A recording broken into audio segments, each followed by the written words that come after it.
We've all heard the joke. The conspiracy theorist wearing the tin foil hat to block out the radio waves. It's like a symbol of paranoia. But what if I told you that you are wearing an aluminum hat right now? Only, you aren't wearing it on the outside of your head. You're wearing it on the inside. Welcome to Dr. Levitas. Research has consistently found alarmingly high concentrations of aluminum in the brains of patients with Alzheimer's and dementia. It's not a conspiracy, it's a biological accumulation, and the scary part? You probably applied it to your armpits this morning, and you might be cooking your dinner on it tonight. Hello, today, we are discussing the heavy metal that is silently neurotoxic, aluminum. We are going to look at why your brain hoards this metal like a squirrel hoards nuts, why scratched frying pans are destroying your focus, and the specific detox protocols, like saunas and cilantro, that you need today and that can actually get this stuff out of your head. And while we go deep into our subject for today, please take a second to hit that like button and leave a comment. This is an effortless way to support the channel. Let's start with the entry points.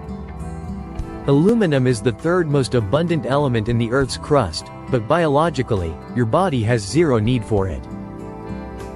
It is useless to us.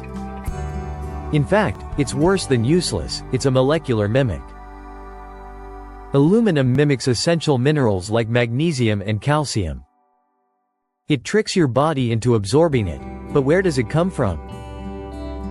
Antiperspirants are a common source, look at the label. Aluminum zirconium. We rub this directly onto our lymph nodes every day to stop sweating. We are essentially plugging the exit toxins used to leave, while rubbing a toxin in.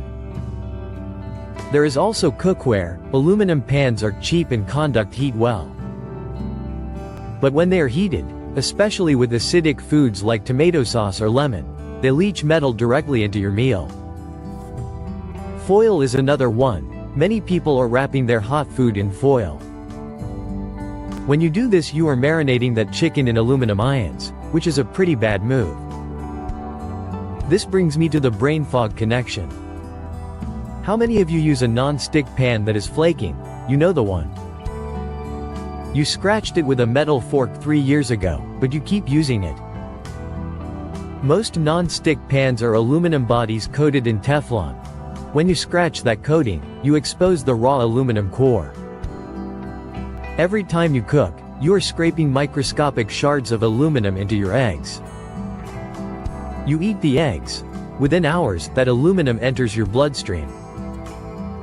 Because it is a neurotoxin, it can cross the blood-brain barrier. Users often report a heavy, sluggish feeling, a fog, after meals prepared this way. It's not just the food coma. It's a mild toxic exposure. But why the brain? Why doesn't it just go to the kidneys? Because your brain is mostly fat. It is the fattiest organ in the body. And heavy metals are lipophilic, this means they love fat. They seek it out and stay there. When aluminum gets into the brain, it stores itself in the white matter. This is the insulation around your neurons. When aluminum accumulates there, it disrupts the electrical signaling, it creates inflammation. It is like throwing sand into the gears of a supercomputer. And once it is in the fat, it is incredibly hard to get out. The brain wants to hold onto its fat stores to protect itself. So, how do we evict this incredibly dangerous intruder? Your kidneys are great at filtering water-soluble waste. But they struggle with heavy metals stored in fat. For that, we need a different exit route. We need something I call the third kidney. We need to sweat. The Journal of Environmental and Public Health published a landmark study, the BUS study, blood, urine, sweat, comparing where toxins exit. They found that for many heavy metals, including aluminum, sweat was the primary route of excretion. The levels in sweat were significantly higher than in urine. If you are not sweating, you are hoarding metal. This is why sauna therapy is non-negotiable for cognitive health. You need to mobilize the fat, through the heat, and give the toxins a doorway out, right through your pores. Even 20 minutes, 3 times a week, can drastically lower your heavy metal burden over time. Now, let's talk about diet. Specifically, a herb that people either love or hate, the famous cilantro. Cilantro is a potent chelator. Chela means claw.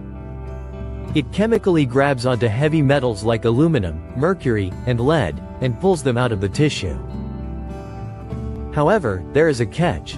Cilantro acts like a mobilizer. It pulls the metal out of the hiding spot, but if you don't have a way to bind it in the gut, it might just reabsorb somewhere else. It's like dusting your house with the windows closed, you're just moving the dirt around. If you use cilantro for detox, you should always pair it with a binder like chlorella or activated charcoal, which act like a sponge in your gut to catch the metals that cilantro releases. Finally, we need to support the liver's own detox system. This depends heavily on an amino acid called glycine.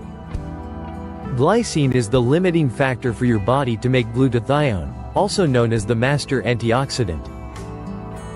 But glycine also directly binds to toxic substances to help excrete them. The problem is that we don't eat enough of it. Glycine is found in connective tissue, skin, and bones. Our modern diet is all muscle meat, like steaks and chicken breast, which is high in methionine but low in glycine. To fix the aluminum issue, you need to boost your glycine. Collagen powder, gelatin, and bone broth are the best sources. You are essentially giving your liver the handcuffs it needs to arrest the aluminum and drag it out of the body. Here is the doctor's verdict, our clinical takeaway for the day. Please don't think this isn't about fear-mongering. It's about housekeeping. We live in an industrial world. You cannot avoid aluminum completely. It is in the air, the water, and the soil. But you can control what you bring into your home, and you can control how well your body cleans itself. Alzheimer's doesn't happen overnight. It is a slow accumulation of damage. If we can stop adding to the pile today, we change the trajectory of our future. Here is my challenge for you. Go to your kitchen right now. Look at your frying pans. If you see a scratch, even a small one, throw it out. Or even better, ditch all your Teflon cookware. I mean it, toss it in the trash. It is not worth your brain health. Replace it with cast iron, stainless steel, or a high-quality ceramic. It's a $30 investment that stops the daily drip of neurotoxins into your food. And if you're brave, switch to a magnesium-based deodorant. Let your body breathe. Watch this video suggestion, it was especially picked for you. Also share, comment, give it a thumbs up, subscribe, and hit the bell icon. It helps a ton with the algorithm. Remain tuned for future videos to empower your health and fitness journey. So, stay healthy, stay happy, and keep going.